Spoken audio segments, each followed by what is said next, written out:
Olá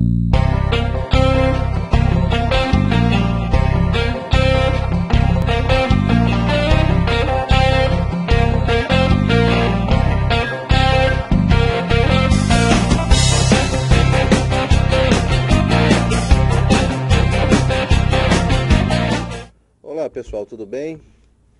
Sou o professor Marcos Luiz. Nós vamos trabalhar nossa última unidade desse curso de Ética e Cidadania, a nossa terceira unidade dessa matéria. Hoje nós vamos tratar de ética profissional, a ética sob o ponto de vista do trabalhador, a necessidade de um código de ética dentro do trabalho, né? A gestão da reputação das pessoas, a gestão da imagem dentro do mercado de trabalho, dentro do ambiente de trabalho, e algumas noções, alguns princípios relacionados à ética na segurança do trabalho. Aquelas regras, aquelas normas que são aplicáveis ao técnico em segurança do trabalho. Vamos começar hoje falando um pouco sobre ética profissional. O que vem a ser ética profissional? Lá no início, na nossa primeira aula, nós tratamos de ética como uma ciência que estuda os valores morais, como uma ciência que analisa as regras e valores morais de uma determinada coletividade, da sociedade, de uma organização, né? Mas é importante a gente identificar agora o conceito de ética, principalmente da ética profissional. O que é uma profissão? Profissão é o exercício habitual de uma tarefa a serviço de outras pessoas. Então, é o desenvolvimento de uma atividade remunerada, né, com o objetivo de atender um serviço, uma demanda, uma necessidade de outra pessoa. Então, isso vem a ser a profissão. A ética é a conduta profissional condizente com a moral e com a regulação feita pela lei. Veja que na ética, a ética profissional, ela se relaciona tanto com os valores morais, que são aceitos naquela organização, naquela coletividade, mas ela também implica na necessidade de atendimento das normas do direito, quer dizer, da própria lei. A lei, ela também integra esse conjunto de valores que a gente chama de ética profissional. Então, atuar de acordo com a lei é também uma norma que deve ser observada na ética. Dentro do espaço profissional, é preciso que o profissional ele atenda a alguns princípios de atuação, né? Os principais princípios seriam o zelo, a honestidade e a competência. O zelo é o cuidado que ele deve ter na realização do seu trabalho, o cuidado que ele deve ter ao tomar contato com equipamentos da empresa, ao atuar utilizando o material da empresa, e o zelo que ele deve ter pelo próprio trabalho que ele desenvolve, né? A honestidade não precisa dizer, é aquela conduta compatível com a ética, é a conduta séria, é a conduta proba, né? É aquela conduta de boa-fé em que se tenta trabalhar sem que haja qualquer tipo de prejuízo ou dano às outras pessoas. E por fim a competência no sentido de eficiência, de atuar de acordo com as regras técnicas próprias daquele tipo de atividade e atuar buscando sempre um bom resultado. Então isso é a competência do ponto de vista da eficiência. A virtude da ética profissional é o absoluto respeito da dignidade humana. O princípio da dignidade humana ele é assegurado no texto constitucional. A nossa Constituição Federal ela trata da dignidade humana como sendo aquele princípio maior, aquele princípio que norteia a nossa atuação tanto no âmbito estatal como também no âmbito privado. Então, dentro das relações de trabalho é preciso que se observe também esse predicado, esse princípio, essa virtude da dignidade humana, do respeito ao homem, né? Do respeito aos direitos do ser humano, de possibilitar àquela pessoa as condições necessárias para que ela possa bem desenvolver a sua atividade. Para que aconteça essa atividade de forma tranquila, de forma sem sobressaltos, é preciso que no ambiente de trabalho normalmente se estabelece aí um conjunto de regras que a gente chama de código de ética, né? Em quase todas as categorias profissionais, principalmente as categorias que são reguladas, regulamentadas pelo Estado, essas categorias devem observar um código de ética. Os advogados, por exemplo, têm lá o seu código de ética, que é acompanhado e fiscalizado pela OAB. Os médicos também têm o seu código de ética. Então, toda profissão tem o seu código de ética, né? O código de ética, segundo a Arruda, conforme a gente pode ver nesse slide aí, é um documento cujo objetivo é nortear condutas, mas procedimentos específicos devem constar de normas, manuais ou políticas definidas concretamente para cada setor ou atividade. No segundo conceito, o Código de Ética, segundo Patrus, Pena e Castro, ele representa a oportunidade da empresa manifestar os valores básicos que pautam sua conduta no mundo dos negócios e na relação com a sociedade. É importante deixar claro o seguinte: o Código de Ética ele se refere a uma determinada atividade, uma determinada profissão, uma determinada categoria. E, portanto, ele não é um código único. Não existe um código para todas as profissões. A gente tem a ética geral, né, que são um conjunto de valores aceitos na sociedade, mas cada espaço, cada organização, cada coletividade, como tem princípios de atuação próprios, como tem objetivos próprios, tem que ter também um código de ética próprio, um código de ética voltado para o exercício daquela atividade. Como é que se elabora esse código de ética? Isso pode ser uma atividade que vai ficar a cargo, ou que pode ter a participação do técnico de segurança do trabalho, né? Que é a atuação na elaboração desse conjunto de normas éticas internas daquela organização. A recomendação que se faz, aqui tem alguns passos que a gente sugere para que vocês dêem uma olhada. São pelo menos 8 passos que a gente tem, 8 orientações.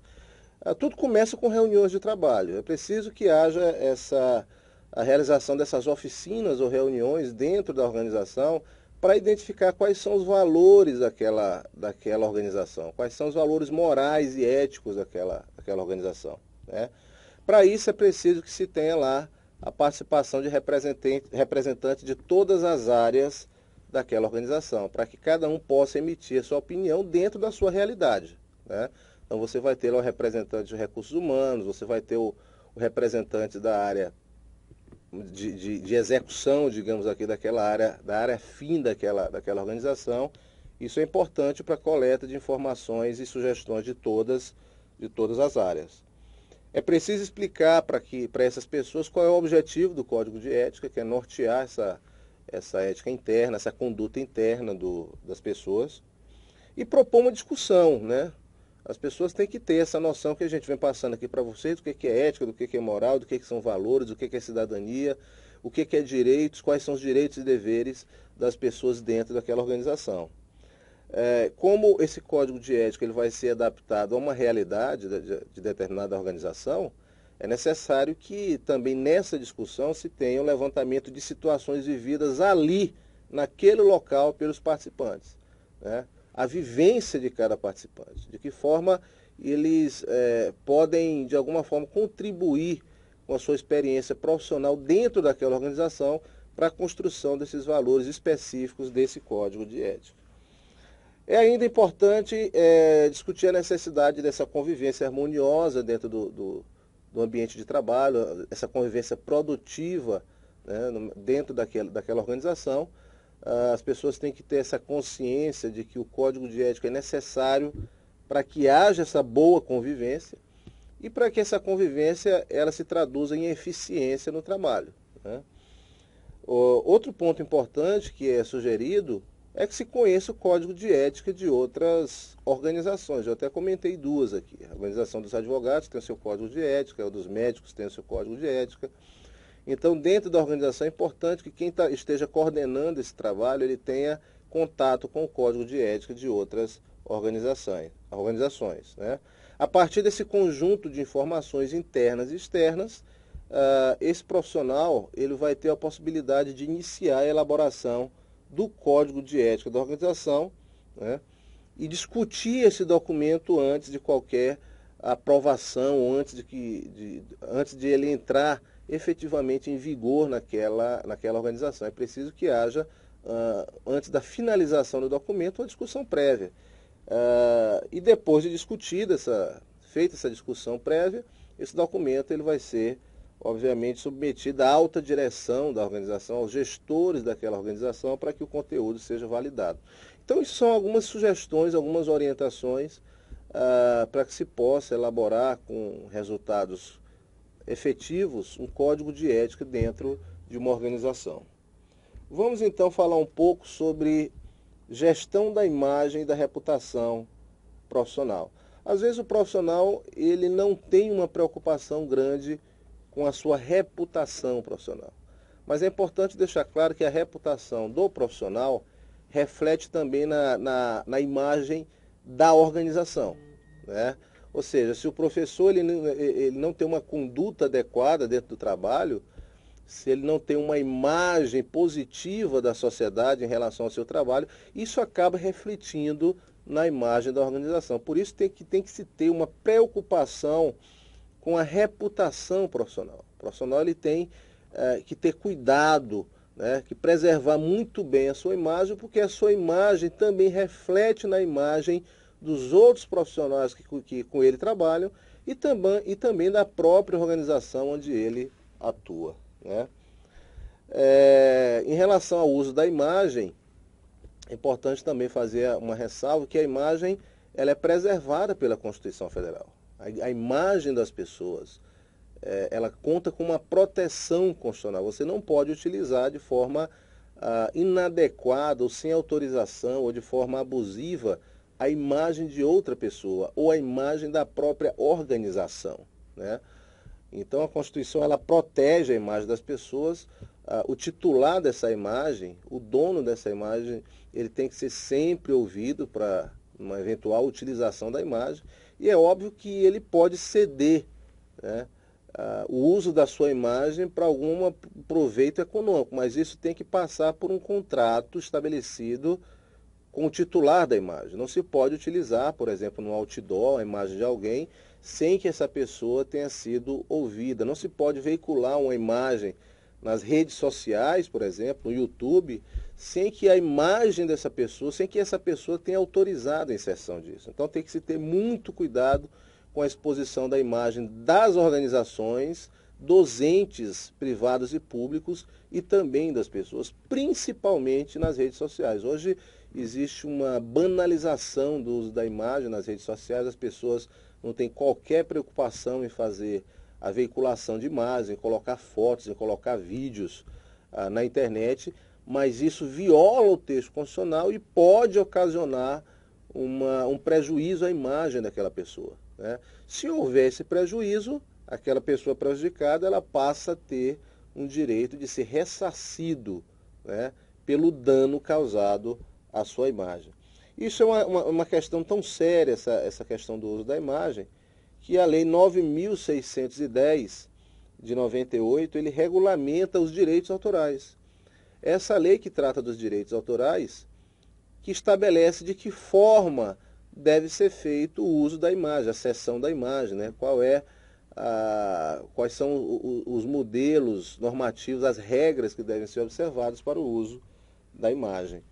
Essa questão da imagem, né, ela também é fundamental dentro do ambiente de trabalho, né? É importante que o profissional ele seja orientado a se comportar de forma humana, ele tem que ter habilidades no ambiente de trabalho que lhe permitam um bom relacionamento com os outros colegas de trabalho, com as outras pessoas do ambiente de trabalho. É por isso que nesse slide 4, sobre ética na administração pública, a gente tem aqui uma figura, né, que mostra exatamente quais são as habilidades necessárias para o profissional no ambiente de trabalho, né? O profissional precisa ter habilidades conceituais, ou seja, ele tem que ter conhecimento sobre a noção, né, a definição daquilo que é objeto da atuação daquela organização. Então são habilidades conceituais. Ele precisa ter habilidades técnicas, principalmente quando exerce uma função operacional, quando exerce uma função executiva. Então ele tem que saber quais são as regras técnicas que possibilitam a realização daquele trabalho com eficiência. Mas acima de tudo, em qualquer nível administrativo, ele precisa ter habilidade humana, ele precisa saber lidar com as pessoas, ele precisa saber se relacionar de forma adequada no mercado de trabalho e na organização. Essa habilidade, como a gente pode ver na figura, ela é exigida em todos os níveis administrativos, desde os níveis mais altos até os níveis mais baixos, né? E isso, portanto, repercute no ambiente de trabalho, no bom ambiente de trabalho. E dentro do ambiente de trabalho existe uma questão que é fundamental, né? E a gente tem que colocar aqui para que vocês tomem cuidado com essa situação, é a questão da comunicação interna. É preciso que haja muito cuidado nessa comunicação. A gente vê, por exemplo, nesse slide, a figura 11, que o processo de comunicação é um processo que envolve um ciclo aí, né? E nesse ciclo nós temos a emissão da mensagem através do emissor, a codificação pelo receptor dessa mensagem, a decodificação e a resposta, que é o feedback, é o retorno que se dá da mensagem.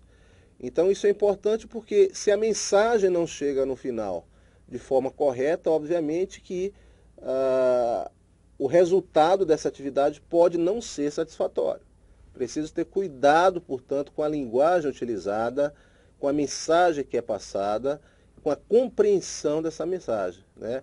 E é importante sempre ter um feedback, ou seja, uma resposta do receptor, daquele destinatário da mensagem, para se perceber se a mensagem foi passada de forma correta, né? A gente tem vários problemas de comunicação, de retorno de mensagem dentro das organizações, né? Esse feedback é fundamental para que essa mensagem ela não implique numa atividade equivocada, num erro dentro da realização do trabalho. Então, muito cuidado com a comunicação. Bom, sobre assédio moral, nós já temos conversado sobre essa questão. O assédio moral, ele é uma questão também ética, uma questão que hoje é tratada na lei até como crime, é uma infração dentro do ambiente de trabalho, mas do ponto de vista ético, ele também viola uma regra moral, né? E o assédio de trabalho, ou violência moral no trabalho, ele não é novo. É a exposição dos trabalhadores e trabalhadoras a situações humilhantes e constrangedoras, repetitivas e prolongadas durante a jornada de trabalho. Então, é aquela situação vexatória, constrangedora, a que é submetido o trabalhador dentro do ambiente de trabalho e que, pelos valores éticos e morais, deve ser rechaçada, né? É preciso que haja uma prevenção, uma orientação para a não ocorrência de assédio moral dentro do ambiente de trabalho. Um ponto, uma questão que vem dando margem a muita discussão, quando se trata de segurança no trabalho, é a gestão de diversidade e ações afirmativas. A gente sabe que as pessoas são diferentes, elas vêm de diferentes lugares, elas têm características diferentes, elas pensam diferentes. Então, dentro do ambiente de trabalho é preciso que haja uma boa condução dessas diferenças, evitar os preconceitos. A Constituição Federal ela proíbe qualquer tipo de discriminação, né? Saber tratar adequadamente cada pessoa de acordo com a sua individualidade. Então é importante que haja uma gestão, uma preocupação com esses aspectos, né? Uma orientação para que o trabalhador, as pessoas daquela organização não se portem de forma adequada ou tratem de forma inadequada, de forma desrespeitosa, outras pessoas por serem diferentes. Então tem que se ter cuidado em relação a isso. Dentro do serviço público, nós temos também um código de ética próprio, aquele que eu falei. O serviço público ele é uma organização, né? Então, o servidor público, mais do que qualquer trabalhador, ele tem que seguir normas éticas porque ele é um servidor da sociedade. No plano federal, eu coloco aqui nesse e-mail, né, existe o Código de Conduta da Alta Administração Federal, que é aplicável aos ministros, às altas autoridades, e a Comissão de Ética Pública foi criada exatamente para realizar essa fiscalização, para realizar esse julgamento dos atos antiéticos praticados por essas autoridades. Também é preciso falar aqui sobre a necessidade de se ter um cuidado com a responsabilidade social, que é cada vez mais exigida nos dias de hoje, né? Que é preocupação com a sustentabilidade, com a necessidade de preservação dos recursos ambientais e culturais. Isso é uma tônica dos dias atuais. As empresas elas têm tido essa preocupação social e de sustentabilidade social, né? Diferenciar também, né, a ética pública e a ética privada. Isso eu já comentei lá nas nossas primeiras intervenções, nas nossas primeiras aulas, que há uma diferença entre a ética pessoal e individual do cidadão, os seus valores pessoais, e a ética organizacional, a ética pública. Essas duas éticas, elas se complementam, elas não são antagônicas, né? Na verdade, o cidadão, ele possui os seus valores éticos e dentro desses valores ele vai se amoldar aos valores da ética pública, que são os valores do Estado, na verdade, aquela ética estatal. Então não há, digamos assim, um conflito entre essas duas éticas. É preciso que elas sejam complementares, uma complementa a outra. E para finalizar a nossa última aula, eu vou então falar um pouco sobre a ética na segurança do trabalho. O profissional de segurança do trabalho, ele também tem o seu código de ética profissional, né? Sugiro a vocês que pesquisem nas redes na internet, né, o código de ética do técnico em segurança do trabalho. Vocês têm que ter conhecimento dessas regras para bem se comportar, para bem atuar no exercício profissional. Mas eu dou aqui algumas dicas de quais são os deveres do técnico de segurança do trabalho, né? Então, alguns deveres são considerar a profissão com alto título de honra, não praticar e nem permitir a prática de atos que comprometam a sua dignidade. Então é ter uma cautela, é ter todo cuidado, zelo pelo exercício profissional, defender a sua profissão, atuar com eficiência, com profissionalismo, né? Exercer a profissão com zelo, diligência e honestidade, que são aqueles princípios que nós nos referimos anteriormente. Evitar cometer injustiças com as outras pessoas da organização. Inspecionar e analisar cuidadosamente antes de emitir opinião sobre qualquer caso. Então tem que se ter muito cuidado antes de se manifestar sobre um caso. É preciso analisar com cuidado aquela situação, né? Utilizando de todas as normas éticas e técnicas relacionadas à atuação profissional. Não é bom o profissional de forma intempestiva, de forma não cuidadosa, emitir opiniões sobre determinados casos que estão sob sua responsabilidade. Interessar-se pelo bem público e, com tal finalidade, contribuir com seus conhecimentos, capacidade e experiência para melhor servir a comunidade. Veja que é um trabalho que, mesmo na organização privada, ele tem é uma atividade pública. Você está ali trabalhando para a proteção do trabalhador, né?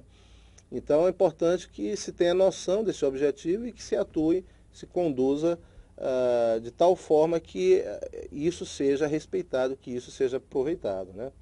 Não se expressar publicamente sobre assuntos de natureza técnica sem estar devidamente capacitado, é aquilo que eu falei antes, é conhecer as regras técnicas e procurar sempre se atualizar na área prevencionista, naquela área de prevenção de acidentes, prevenção de problemas dentro do ambiente de trabalho, como assédio moral, dentre outros. Então é isso, pessoal. Nós concluímos aqui nossa terceira aula, nossa terceira unidade. Desejo a vocês muito boa sorte no curso. Estaremos à disposição nos chats, nos fóruns, para discutir melhor essa matéria, né? Vários pontos que são de suma importância na vivência profissional de vocês. Eu desejo a vocês, portanto, uma boa sorte aí no semestre e nós nos encontraremos virtualmente para discutir a ética e cidadania. Muito obrigado.